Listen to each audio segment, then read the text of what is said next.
നമസ്കാരം, ഞാൻ doctor Haripriya, chief consultant Medicare homoeopathy clinic Vaniyambalam. എൻ്റെ കൂടെയുള്ളത് doctor Muhammad Aslam, chief consultant Medicare homoeopathy clinic Vaniyambalam. കഴിഞ്ഞ വീഡിയോയിൽ നമ്മൾ ഈ ഡയബറ്റീസിനെ കുറിച്ച് പറഞ്ഞിട്ടുണ്ടായിരുന്നു. അതിൻ്റെ ഒരു കണ്ടിന്യൂഷൻ ആയിട്ടാണ് നമ്മൾ ഇപ്പോൾ ഈ ഒരു വന്നിരിക്കുന്നത്. കഴിഞ്ഞ തവണ നമ്മൾ ഈ ഷുഗർ പേഷ്യൻസിന് എന്തൊക്കെ നിയന്ത്രിക്കണം, അങ്ങനെ എന്തൊക്കെ കാര്യങ്ങൾ, എക്സസൈസും കാര്യങ്ങളൊക്കെ പറഞ്ഞിട്ടുണ്ടായിരുന്നു. അപ്പോൾ ഒരുപാട് പ്രേക്ഷകർ അതിനെക്കുറിച്ചുള്ള കൂടുതൽ അഡ്വൈസും കാര്യങ്ങളൊക്കെ എന്തൊക്കെയാണെന്ന് ചോദിച്ചിട്ടുള്ളൊരു കമൻസ് ഒക്കെ ഉണ്ടായിരുന്നു. അപ്പോൾ അതിന്റെ ഒരു ഇതായിട്ടാണ് നമുക്ക് ഡോക്ടറോട് കാര്യങ്ങൾ ഡീറ്റെയിൽ ആയിട്ട് ചോദിക്കാം. അതെ, ഡോക്ടർ പറഞ്ഞ പോലെ തന്നെ കഴിഞ്ഞ വീഡിയോയിൽ നമുക്ക് ഒരുപാട് ആളുകൾ നമ്മളെ പേഴ്സണലി മെസ്സേജ് അയച്ച് സംസാരിച്ചിരുന്നു. ഡയബറ്റീസ് ഒരു വിഷയം നമ്മൾ വളരെ വിശദമായിട്ട് നമ്മളെ വീഡിയോയിൽ നമ്മൾ കഴിഞ്ഞ വീഡിയോയിൽ പറഞ്ഞിട്ടുണ്ട്. അപ്പോൾ ആ വീഡിയോ കാണാത്തവരുണ്ടെങ്കിൽ ജസ്റ്റ് ഇതിന്റെ പുറകിലൊന്ന് പോയാൽ ഡയബറ്റീസുമായിട്ട് ബന്ധപ്പെട്ട് നമ്മുടെ വീഡിയോ കാണാം. ഓക്കെ, അപ്പോൾ അതിൽ വന്ന സംശയങ്ങൾ എന്തൊക്കെയായിരുന്നു അവരോട് കൂടുതൽ ചോദിച്ചത്? ഈ ഷുഗർ പേഷ്യൻസിന് ഏതൊക്കെ സമയത്താണ് നമ്മൾ ഭക്ഷണം കഴിക്കേണ്ടത് എന്നുള്ളതും. ഓക്കെ, സാധാരണ ഷുഗർ പേഷ്യന്റിന് നമ്മൾ ഈ ഭക്ഷണത്തിന്റെ ക്രമം നമ്മൾ പറഞ്ഞു, ഗ്യാപ്പ് ഇട്ട് കഴിക്കുക എന്നുള്ളത് നമ്മൾ ആ വീഡിയോയിൽ പറഞ്ഞായിരുന്നു. നമ്മൾ അടുപ്പിച്ചടുപ്പിച്ച് കഴിക്കുന്ന, നമ്മൾ ഒന്നിച്ച് വാരി വലിച്ച് കഴിക്കുന്നതിന് പകരം ചിലപ്പോൾ നമ്മൾ രാവിലെ ഉച്ചയ്ക്ക് രാത്രി എന്നുള്ളതിലുപരി രാവിലെ കഴിക്കുന്നത് തന്നെ കുറച്ച് ഡിവൈഡ് ചെയ്തിട്ട് 10 മണിക്ക്, 12 മണി, അങ്ങനെ ചെറിയ ചെറിയ സ്നാക്സ് ആക്കിയിട്ടൊക്കെ ഇടവേളകൾ ഇട്ടിട്ട് ഭക്ഷണം കഴിക്കുക എന്നുള്ളതാണ് നമ്മൾ പ്രത്യേകം ശ്രദ്ധിക്കേണ്ടത്. അതാണ് ഒന്നാമതായിട്ടുള്ളത്. പിന്നെ ഏത് സമയത്താണ് ഏറ്റവും കൂടുതൽ കഴിക്കുന്നത്? അപ്പോൾ ബ്രേക്ക്ഫാസ്റ്റ് നമുക്കറിയാം നന്നായിട്ട് നമ്മൾ കഴിക്കേണ്ട ഒരു സമയമാണ്. നമ്മൾ അന്നത്തെ ദിവസം മൊത്തം ഓടാനുള്ളതും നമ്മുടെ വർക്കൗട്ടും കാര്യങ്ങളും ജോലിയൊക്കെ ചെയ്യുന്ന ഒരു സാഹചര്യം മോർണിംഗിൽ. അപ്പോൾ ബ്രേക്ക്ഫാസ്റ്റ് നമ്മൾ സ്കിപ്പ് ചെയ്യാതിരിക്കുക. അതും ഇടവിട്ട് കഴിക്കാൻ പറ്റുന്ന ആളുകളാണ്. ഇനിയിപ്പോൾ ഓഫീസിലൊക്കെ പോകുന്ന ആളുകൾ ചിലപ്പോൾ ബുദ്ധിമുട്ടായിരിക്കും. അങ്ങനെ ഉണ്ടെങ്കിൽ എന്തെങ്കിലും സ്നാക്സ് ബോക്സിൽ ചെറിയ ഇതൊക്കെ ഉണ്ടാക്കിയിട്ട് ഒന്നിച്ച് നമ്മളൊരു 4 ദോശയൊക്കെ കഴിക്കുന്നതിന് പകരം 2 ദോശയും പിന്നെ കുറച്ച് 2 മണിക്കൂർ കഴിഞ്ഞിട്ട് 2 ദോശയൊക്കെ ആണെങ്കിൽ അവരുടെ ആ ഷുഗർ ലെവൽ പെട്ടെന്ന് ഷുഗർ സ്പൈക്ക് വരില്ല എന്നുള്ളതാണ്. അപ്പോൾ അത് അവർക്ക് കൺട്രോൾ ചെയ്യാൻ പറ്റും. പിന്നീട് ഏറ്റവും പ്രധാനമായിട്ട് നമ്മൾ ശ്രദ്ധിക്കേണ്ടത് രാത്രിയിലെ ഫുഡാണ്. പലപ്പോഴും ആളുകൾ ഫെയിലർ ആവുന്ന ഒരു മേഖല എവിടെയാണെന്ന് ചോദിച്ചാൽ, നമ്മുടെ രോഗികളൊക്കെ സാധാരണ നമ്മൾ സംസാരിക്കുമ്പോൾ അവർ പറയുന്നത് എല്ലാ ജോലിയൊക്കെ കഴിഞ്ഞ് ക്ഷീണമൊക്കെ മാറി വീട്ടിലെത്തി ഒന്ന് ഫ്രഷ് ആയി കുളിച്ച് നന്നായിട്ട് വയറ് നിറച്ച് ഭക്ഷണം കഴിക്കും, ചോറ് കഴിക്കുന്ന പറയുന്നത്. ഈ ചോറ് തന്നെ നമുക്കറിയാം വലിയൊരു അപകടമാണ്. നമ്മുടെ കാർബോഹൈഡ്രേറ്റ് അമിതമായിട്ട് നമ്മൾ കഴിക്കുന്നത് ഇത്തരം നമ്മുടെ മെറ്റബോളിക് ഡിസോർഡർ ആയിട്ടുള്ള ഡയബറ്റീസ് അടക്കമുള്ള രോഗങ്ങൾ കൂട്ടുന്നുള്ളത് നമുക്ക് എല്ലാവർക്കും അറിയാം. പക്ഷെ നമുക്ക് വയറ് നിറഞ്ഞെങ്കിൽ ഉറക്കം വരുള്ളൂ എന്നുള്ളൊരു പ്രതീതി മലയാളികൾക്കുണ്ട്. അതുകൊണ്ട് നമുക്ക് നന്നായിട്ട് വയറ് കഴിക്കും. അല്ലെങ്കിൽ എന്ത് പറയും, ചോറ് മാറ്റി ഇപ്പം ഞങ്ങൾ ചപ്പാത്തി ആക്കിയിട്ട് പറയും. ചപ്പാത്തി എത്ര എണ്ണം കഴിക്കും? 5-6 ചപ്പാത്തി കഴിക്കും.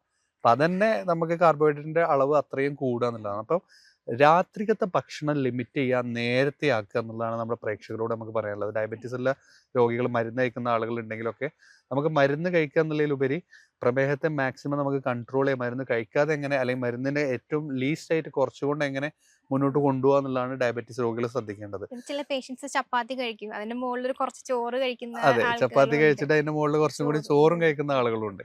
ഇതൊക്കെ സാധാരണ കോമൺ ആയിട്ട് നമ്മുടെ ആളുകളെല്ലാവരും ചെയ്യുന്ന മിസ്റ്റേക്കുകളാണ്. അപ്പം ഏറ്റവും ലീസ്റ്റ് കാർബ് കഴിക്കുക എന്നുള്ളതാണ് ഒന്നാമത് ശ്രദ്ധിക്കേണ്ടത്.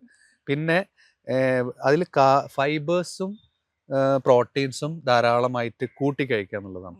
ഫൈബേഴ്സ് ആയിട്ട് ധാരാളം ലീഫി വെജിറ്റബിൾസ്, നമ്മൾ നാരുകൾ അടങ്ങിയ ഇലക്കറികൾ, ഇതൊക്കെ കൂടുതൽ ഉൾപ്പെടുത്തുകയും ചെയ്യുക. സാലഡുകൾ കൂടുതൽ കൂട്ടുക എന്നുള്ളത്. നമുക്കൊരു ഐഡിയൽ ഡയറ്റ് പ്ലാൻ നമുക്ക് പറഞ്ഞു കൊടുക്കാൻ പറ്റുകയാണെങ്കിൽ ഒരു 6-6:30 അവർക്ക് രാത്രി ഭക്ഷണം കഴിക്കുക. പിന്നെ ഒരു വെജ് സൂപ്പൊക്കെ, എന്തെങ്കിലും സൂപ്പൊക്കെ ആക്കിയിട്ട് വെജിറ്റബിൾസ് ഇതെല്ലാം ഇട്ടിട്ട് സൂപ്പാക്കി കഴിക്കാം. പിന്നെ കടല, ധാന്യങ്ങളാക്കിയിട്ട് നമുക്ക് കറികളൊക്കെ ആക്കിയിട്ട് നമുക്ക് കഴിക്കാം, അല്ലെങ്കിൽ ഉപ്പേരികളാക്കിയിട്ട് കഴിക്കാം. പിന്നെ ഒരു പിടി ചോറ്, അല്ലെങ്കിൽ കുറഞ്ഞ ചോറ്, നമുക്ക് ജസ്റ്റ് ഒരു വിശപ്പിന് വേണ്ടിയിട്ടോ ഒരു നമ്മുടെ കയ്യിൽ കൊള്ളാവുന്ന രീതിയിൽ വേണമെങ്കിൽ കുറച്ച് ചോറ് കഴിക്കാം. അതാകുമ്പോൾ നമ്മൾ കാർബോഹൈഡ്രേറ്റിൻ്റെ അളവ് മിതപ്പെടുത്താം. നമുക്ക് ആ ക്ഷീണമൊക്കെ വരുന്നതൊക്കെ ഒഴിവാക്കാം. കുറച്ച് കാർബോഹൈഡ്രേറ്റ് ചെല്ലുമ്പോൾ നല്ലതായിരിക്കും. പിന്നെ നമുക്ക് അമിതമായിട്ട് അത്തരം കാർബുകൾ ഉപയോഗിക്കുമ്പോൾ ഷുഗർ കൂടും, രാവിലെ ഷുഗർ സ്പൈക്ക് വരും. അല്ലെങ്കിൽ നമ്മൾ എപ്പോൾ നോക്കുമ്പോഴും ഷുഗർ കുറയില്ല. ഡോക്ടർ 15 കൊല്ലമായി ഗുളിക കഴിക്കുന്നു, ഇപ്പോൾ ഗുളിക നിൽക്കുന്നില്ല, ഇപ്പോൾ ഇൻസുലിൻ ആക്കുന്നു, ഇൻസുലിനും കൺട്രോൾ ആവുന്നില്ല, എന്ത് ചെയ്യണമെന്ന് അറിയുന്നില്ല എന്ന് പറയുന്ന രോഗികളോട് നമുക്ക് ഒറ്റ കാര്യം പറയാനുള്ളത്, നമ്മുടെ ഭക്ഷണത്തിൽ ഉണ്ടാകുന്ന ഒരു ചിട്ടയും കാര്യങ്ങളും നമ്മൾ കൃത്യമായിട്ട് ക്രമീകരിക്കുക. ആ ഒരു ഫുഡ് ചാർട്ട് നമ്മൾ കൃത്യമായിട്ട്, അതിലേറ്റവും പ്രധാനമുള്ളത് രാത്രി ഭക്ഷണം തന്നെയാണ്. രാത്രിക്കത്തെ ഭക്ഷണം കൃത്യമായിട്ട് നമ്മൾ മാനേജ് ചെയ്യാൻ പറ്റുന്നുണ്ടോ എങ്കിൽ നമുക്ക് ഷുഗർ കുറഞ്ഞിരിക്കും. എന്തെങ്കിലും ഒരു മോഡൽ ഡയറ്റ് പ്ലാൻ പ്ലാനാണ് ഇപ്പം ഞാൻ നേരത്തെ സൂചിപ്പിച്ചത്. നമ്മളൊരു സൂപ്പ്, കുറച്ച് രാത്രി സൂപ്പാക്കുക, കൂടുതൽ ഫൈബേഴ്സ്, കടലകൾ, ധാന്യങ്ങൾ, പരിപ്പുകൾ ഇതൊക്കെ ഉൾപ്പെടുത്തിയിട്ട് കഴിക്കുക. പിന്നെ അരിഭക്ഷണം വളരെ മിതപ്പെടുത്തുക. ചപ്പാത്തി ആണെങ്കിൽ തന്നെ ഒരു ചപ്പാത്തി, 1-2 ചപ്പാത്തി മാക്സിമം കഴിക്കുക. നമ്മളാളുകൾ ഒരിക്കലും ഒരു 2 ചപ്പാത്തിയിൽ നിർത്തില്ല. 4 ചപ്പാത്തി, 5 ചപ്പാത്തിയാണ് മിനിമം നമ്മുടെ കേരളീയർ കഴിക്കുന്നത്. അപ്പോൾ അതുകൊണ്ട് അത് വളരെ മിതപ്പെടുത്തിയിട്ട് നമ്മളെ ഭക്ഷണത്തിലുള്ള ഒരു ചെറിയൊരു ശ്രദ്ധ ഉണ്ടെങ്കിൽ തന്നെ നമുക്കൊരു പരിധിവരെ ഷുഗറിനെ കൺട്രോൾ ചെയ്യാൻ പറ്റും. ഒരു 15 വർഷമായിട്ടുള്ള ഷുഗർ ആണെങ്കിലും നമുക്ക് വളരെ കൺട്രോൾ ചെയ്ത് നമുക്ക് ഇത്തരം സാഹചര്യത്തിലൂടെ നമുക്ക് കൊണ്ടുപോകാൻ പറ്റുകയാണെങ്കിൽ നമുക്ക് മാനേജ് ചെയ്യാൻ പറ്റും. ഇനിയിപ്പോ ഈ ഡോക്ടർ ഈ മോഡൽ ഡയറ്റ് പ്ലാൻ പറഞ്ഞല്ലോ, അപ്പൊ അതെ. ഇതിൽ 15 ദിവസത്തിനുള്ളിൽ നമുക്ക് ഈ റിസൾട്ട് കിട്ടുമോ? ഷുവറായിട്ട് നമുക്കിത് കൃത്യമായിട്ട് ഇത് പാലിക്കുകയാണെങ്കിൽ, പല ആളുകളും ഇത് ഒന്നാമത് പാലിക്കാറില്ല. ചിലപ്പോൾ ഈ വീഡിയോ കണ്ട 1-2 ദിവസമൊക്കെ നമ്മൾ ചിലപ്പോൾ സ്ട്രിക്റ്റ് ആയിട്ട് രാത്രി ഭക്ഷണം നേരത്തെ ആക്കും, കുറച്ച് ഭക്ഷണമൊക്കെ ഒന്ന് കൺട്രോൾ ചെയ്യും, എക്സസൈസ് ഒക്കെ ഒന്ന് ചെയ്യും, വർക്കൗട്ട് ചെയ്യും, കാര്യങ്ങളൊക്കെ ഒന്ന് ശ്രദ്ധിക്കും. പക്ഷേ ഒരു 1 വീക്ക് കഴിഞ്ഞാൽ തദൈവ. ഇതാണ് നമ്മുടെ എല്ലാവരുടെയും ശീലം. അപ്പോൾ ആ ശീലം മാറ്റി നമുക്കൊരു കൃത്യമായിട്ടുള്ളൊരു പ്ലാനിങ്ങോട് കൂടി അസുഖത്തെ കൺട്രോൾ ചെയ്യുക എന്നുള്ളതാണ് ഏറ്റവും പ്രധാനമായിട്ടുള്ളത്. പക്ഷേ നമ്മുടെ ആളുകൾ നേരത്തെ കഴിഞ്ഞ വീഡിയോയിൽ ഞാൻ സൂചിപ്പിച്ച മാതിരി ഒരു പായസം കുടിച്ചിട്ട് ഒരു ഗുളിക ഏറെ കുടിക്കുക എന്നുള്ള ഒരു മെൻറ്റാലിറ്റിയാണ് നമ്മുടെ പല ആളുകൾക്കും, മലയാളികൾക്കുള്ളത്.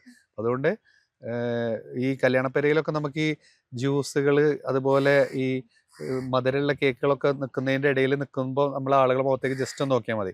അപ്പോൾ നമ്മൾ നോക്കുമ്പോൾ ഒന്ന് വിരലുണ്ടെങ്കിൽ അപ്പോൾ ഉറപ്പ് അവർ ഷുഗറുള്ള ആളുകളാണ്. അപ്പം പല ആളുകളും ഈ ഷുഗറുള്ള ആളുകൾ വീട്ടിൽ നിന്ന് സമ്മതിക്കില്ല ഷുഗർ മരുന്ന് മധുരം കഴിക്കാൻ. അപ്പോൾ ഇവർ ഇവിടെ നിന്നൊക്കെ ഭയങ്കരമായിട്ട് ഹെവി ആയിട്ട് മധുരം കഴിക്കും.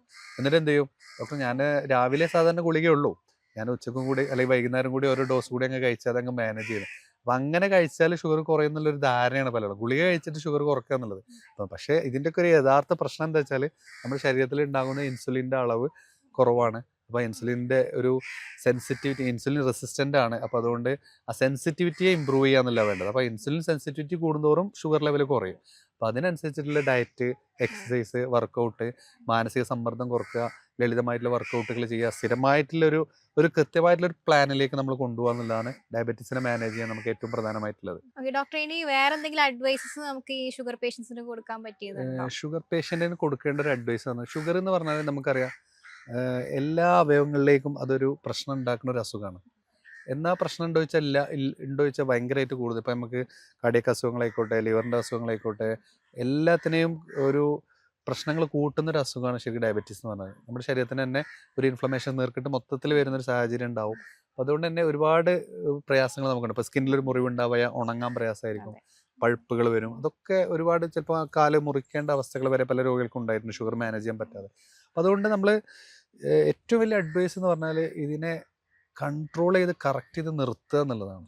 അപ്പോൾ നമ്മൾ നേരത്തെ സൂചിപ്പിച്ച പോലെ മരുന്നുകൾക്കുപരി ഇതിൻ്റെ ഒരു മാനേജ്മെൻറ്റ്, ഇതെങ്ങനെ ഇതിനെ നമുക്ക് വരുതിയിൽ നിർത്താം എന്നുള്ളതാണ് നമ്മൾ ശ്രദ്ധിക്കേണ്ടത്. അപ്പോൾ അതിന് വേണ്ടിയിട്ട് നമുക്ക് നാച്ചുറൽ ആയിട്ടുള്ള ഡയറ്റുകൾ നമുക്ക് ഫോളോ ചെയ്യാം. പിന്നെ നമുക്ക് ഏറ്റവും ഭക്ഷണത്തിൽ ഉൾപ്പെടുത്താൻ പറ്റുന്ന ഒന്നാണ് നമ്മുടെ സെഫലാൻഡ്ര എന്ന് പറഞ്ഞ കോവക്ക. കോവക്ക വളരെ ഹെൽപ്ഫുൾ ആയിട്ട് നമുക്ക് ഭക്ഷണത്തിൽ ഷുഗർ കുറയുന്നത് കാണാറുണ്ട്. അതുപോലെ പാവക്ക, നമ്മുടെ കൈപ്പങ്ക എന്നൊക്കെ പറയുന്ന പാവക്ക, നമ്മളാരും അത് കഴിക്കില്ല പല ആളുകളും, അപ്പോൾ അതൊക്കെ എടുത്ത് കളയാറാണ്. അപ്പോൾ അതൊക്കെ ഒരു പരിധിവരെ നമ്മുടെ നോർമൽ ഇൻസുലിൻ ലെവൽ ഇമ്പ്രൂവ് ചെയ്യാനും ഷുഗർ ലെവൽ കൺട്രോൾ ചെയ്യാനൊക്കെ വളരെയധികം നമ്മൾ ഹെൽപ്പ് ചെയ്യുന്ന അത്തരം ഒരുപാട് നാച്ചുറൽ ആയിട്ടുള്ള നമ്മുടെ പച്ചക്കറികളൊക്കെ ഉണ്ട്. അത് കൂടുതൽ നമ്മൾ ഡയറ്റിൽ ഉൾപ്പെടുത്തുക എന്നുള്ളതാണ്. പിന്നീട് മലബന്ധം വരാതിരിക്കുക എന്നുള്ളത് മറ്റൊരു നമ്മൾ ശ്രദ്ധിക്കേണ്ട കാര്യമാണ്.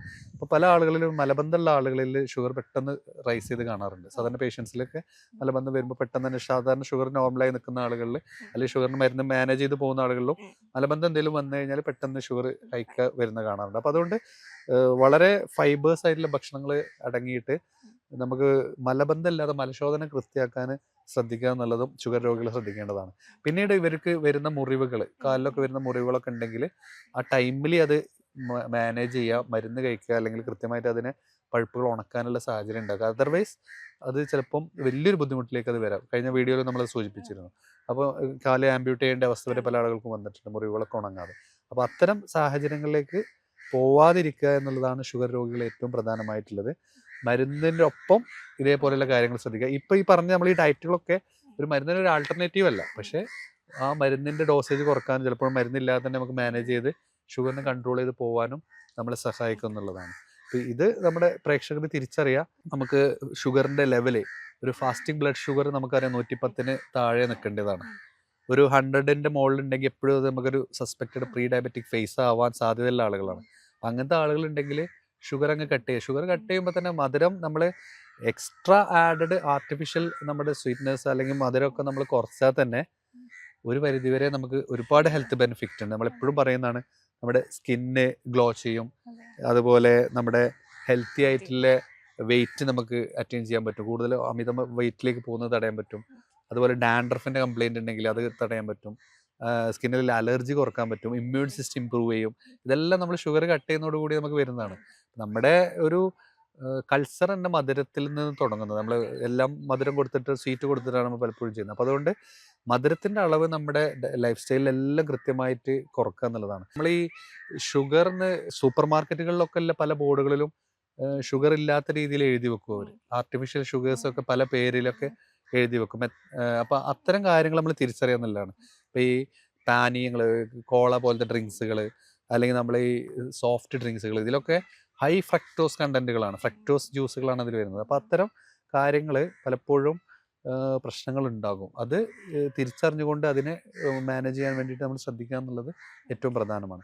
അതുകൊണ്ട് ഷുഗർ രോഗികൾ ശ്രദ്ധിച്ചാൽ ഒരു പരിധിവരെ നമുക്ക് വലിയ പ്രയാസങ്ങളില്ലാതെ പോകാൻ പറ്റും. ഇനിയിപ്പോൾ ഷുഗർ കൂടുമ്പോൾ ഉണ്ടാകുന്ന നമുക്ക് ഒരുപാട് പ്രശ്നങ്ങൾ, ഇപ്പം ഞരമ്പ് സംബന്ധമായിട്ടുള്ള പ്രശ്നങ്ങൾ, റെറ്റിനോപ്പതി, നമ്മളെ കണ്ണിലെ കാഴ്ചക്ക് ഉണ്ടാകുന്ന ബുദ്ധിമുട്ടുകൾ, അതുപോലെ കാലിലെ തരിപ്പുകൾ, ന്യൂറോപ്പതി പോലെയുള്ള രോഗാവസ്ഥകൾ, അതുപോലെ സെക്ഷൽ വീക്ക്നെസ് പോലത്തെ പ്രശ്നങ്ങൾ, അങ്ങനെ നിരവധി പല വൈഡായിട്ടുള്ള സിംറ്റംസും പല പ്രശ്നങ്ങളും ഷുഗർ രോഗികൾ കാണിക്കാറുണ്ട്. അപ്പോൾ ഇത് നമുക്ക് കൺട്രോൾ ചെയ്യുക, മാനേജ് ചെയ്യുക എന്നുള്ളതാണ് ഏറ്റവും പ്രധാനമായിട്ടുള്ളത്. പിന്നീട് നമുക്കിതിൽ ഹോമിയോപ്പതി ട്രീറ്റ്മെൻറ്റിൽ നമുക്ക് പറയാനുള്ളത് ഷുഗർ ലെവലിൻ്റെ മാനേജ്മെൻറ്റ് എന്നുള്ളതാണ്. ഷുഗർ ഓവറായിട്ട് കൂടുന്നത് തടയാനും പരമാവധി ഷുഗറിൻ്റെ ഡോസേജ് അമിത ഡോസിലെ മരുന്നുകളിലേക്ക് പോകാതിരിക്കാനും, തുടക്കത്തിൽ തന്നെ ഒരു ഡയബറ്റിക് ആയിട്ട് കണ്ടെത്തുന്ന ആളുകളാണെങ്കിൽ ഈ ഡയറ്റ് പ്ലാൻ വർക്കൗട്ടിൻ്റെ ഒപ്പം ചെറിയ സപ്പോർട്ടിൽ ഹോമിയോപ്പതി ട്രീറ്റ്മെൻറ്റ് എടുക്കുകയാണെങ്കിൽ അതൊരു പരിധിവരെ അവർക്ക് സഹായിക്കാറുണ്ട്. പിന്നെ പല മെഡിസിൻസും ഓവറായിട്ട് അനാവശ്യമായിട്ട് മെഡിസിനിലേക്ക് പോവാതെ അനാവശ്യ മരുന്നുകൾ ഉപയോഗിക്കാതെ തന്നെ പലപ്പോഴും ഷുഗറിനെ മാനേജ് ചെയ്ത് കൊണ്ടുപോകാനും ഹോമിയോപ്പതി ഔഷധങ്ങൾക്ക് ആവാറുണ്ട്. പക്ഷേ ചില ആളുകളിൽ ഓവർ പരിധി വിട്ട് വർഷങ്ങളായിട്ട് ഇത് എടുക്കുന്ന ആളുകൾ, അലോപ്പതി മെഡിസിൻസ് ഒക്കെ എടുക്കുന്ന ആളുകൾക്ക് പലപ്പോഴും അത് വർക്കൗട്ട് ആവാറില്ല. അപ്പോൾ അത്തരം സാഹചര്യങ്ങൾ ആ രോഗിയുടെ ലക്ഷണങ്ങളും രോഗിയുടെ സാഹചര്യങ്ങളും അനുസരിച്ചിട്ട് നമുക്ക് കൃത്യമായിട്ട് ചികിത്സ നിർണ്ണയിക്കാവുന്നതാണ്. പിന്നെ അതോടൊപ്പം തന്നെ ഞാൻ നേരത്തെ പറഞ്ഞ ഈ കോംപ്ലിക്കേഷൻസുകളൊക്കെ നമുക്ക് ഹോമിയോ മരുന്നുകൾ ഉപയോഗിച്ച് പലപ്പോഴും ഈ കാലിൻ്റെ തരിപ്പ്, കാലിൻ്റെ കോച്ചിപ്പിടുത്തം, അതുപോലെ കണ്ണിനുണ്ടാകുന്ന പ്രശ്നങ്ങൾ, ഡ്രൈനസ്, സ്കിന്നിലുണ്ടാകുന്ന ഡ്രൈനസ്, ബേണിംഗ് സെൻസേഷൻ, പലപ്പോഴും ബേണിംഗ് ഫീറ്റ് ഒക്കെ പല രോഗികളും, അതൊക്കെ നമുക്ക് നല്ല രീതിയിൽ നമ്മുടെ മരുന്നുകൾ ഉപയോഗിച്ചിട്ട് തന്നെ മാനേജ് ചെയ്യാനും പറ്റാറുണ്ട് എന്നുള്ളതാണ് ഷുഗർ രോഗികളോട് ഏറ്റവും നമുക്ക് ഇതിൽ പറയാനുള്ളത്. ഓക്കെ, നമ്മൾ ഇത്രയും ഡീറ്റെയിൽ ആയിട്ട് പറഞ്ഞു തന്ന നമ്മൾ ഡോക്ടർ അസ്ലം നന്നായിട്ട് പറഞ്ഞു തന്നു. അപ്പോൾ ഇനി ഇത് കൂടുതൽ എന്തെങ്കിലും സംശയം കാര്യങ്ങളും ഉണ്ടെങ്കിൽ നമുക്ക് താഴെ കാണുന്ന കമൻറ്റിൽ ചെയ്യാവുന്നതാണ്. നമ്മൾ ഡീറ്റെയിൽ ആയിട്ടുള്ള വേർഷൻ അടുത്തതിൽ പറയാവുന്നതാണ്. ഈ ഡയബറ്റീസുമായിട്ട് ബന്ധപ്പെട്ട എന്തെങ്കിലും ബുദ്ധിമുട്ടോ കാര്യങ്ങളോ നിങ്ങൾക്ക് ട്രീറ്റ്മെൻറ്റ് ആവശ്യമുണ്ടെങ്കിൽ താഴെ കാണുന്ന നമ്പറിൽ കോൺടാക്ട് ചെയ്യാവുന്നതാണ്. മറ്റൊരു വീഡിയോ ആയിട്ട് വീണ്ടും കാണാവുന്നതാണ്. നന്ദി, നമസ്കാരം. നന്ദി.